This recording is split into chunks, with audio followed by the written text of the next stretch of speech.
October 9th, 1973. Israeli and Syrian tank forces had been fighting on the Golan Heights for 3 days, with heavy casualties on both sides. The Syrians outnumbered the Israelis and quickly gained the upper hand, but the Israelis pushed back with their reserve forces. Now time is running out for the Syrian army. They make one last attempt to break through Israeli defenses in the north, throwing an entire armored division into the battle. They've got 200 tanks, half of them T-62s, and the Israelis are down to less than 30 Centurions.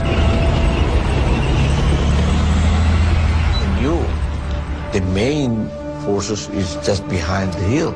If they will come to the top of the hills, nobody can stop them. They will run all the way to the Galilee. And I have decided to move forward and to catch the hills and to catch them on the valley.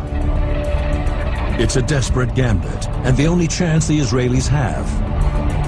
They must regain their firing positions. And to do that, they have to cross 800 meters of open ground in the teeth of Syrian fire.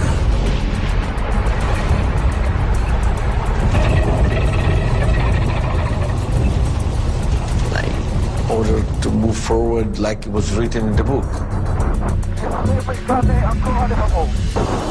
Nobody moved. And I've decided to move all of them to my frequency, to my radio. Every gunner, loader, driver, and tank commander, sergeant listened to my voice. And I told them, look, the Syrian soldiers, how they're fighting so well. Look at them. The motivation of them. What happened to us? And I see chicken in my unit. Start to move. And I started to move. And I saw another tank joined me, another tank joined me. And I prayed to the God, just give me to arrive to the top of the hill, and we will catch them. And suddenly another tanks arrived to the hills. And we arrived. The valley was dark from tanks. And we shot like crazy.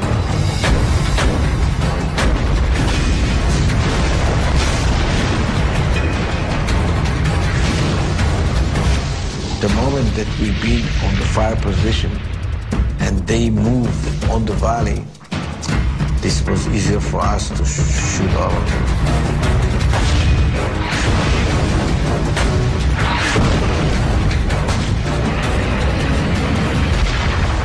I fought to survive. Some of them, they stopped and they shot and they killed my tanks. Survive around 3-4 tanks, no more than that. I remember that I was trying to count the tank that we shot all over, and I couldn't. It was so many.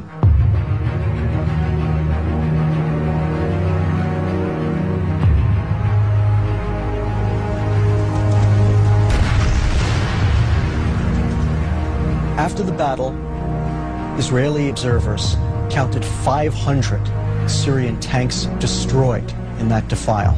And as a result, it came to be called the Valley of Tears for all of the Syrians killed there.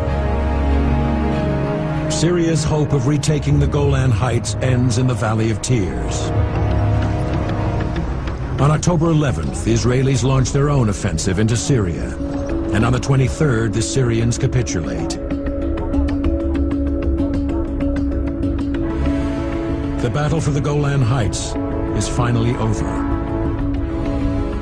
This was simply competent Israeli commanders outthinking, outmoving, outfighting their Syrian opponents. But there's no question that the Syrians fought incredibly hard. They mounted attack after attack after attack into the teeth of ferocious Israeli defenses. And in many cases, they died to a man. This was a no-holds-barred fight, and neither side backed down from it.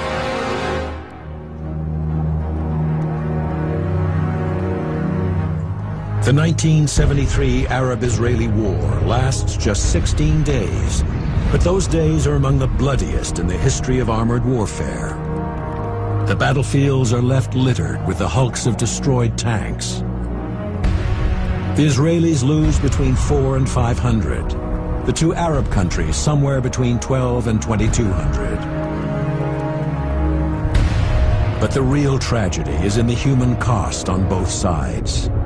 21,000 dead and tens of thousands more wounded. Most of my friends I lost during wars. They were 19, 20 years old, no more than that. And I saw them how they fight. And it's unbelievable. And I was very proud. The war ended with disappointment, but it ended with a solemn promise by Syrians and to Syrians and of Syrians that they will get back the Golan Heights one day.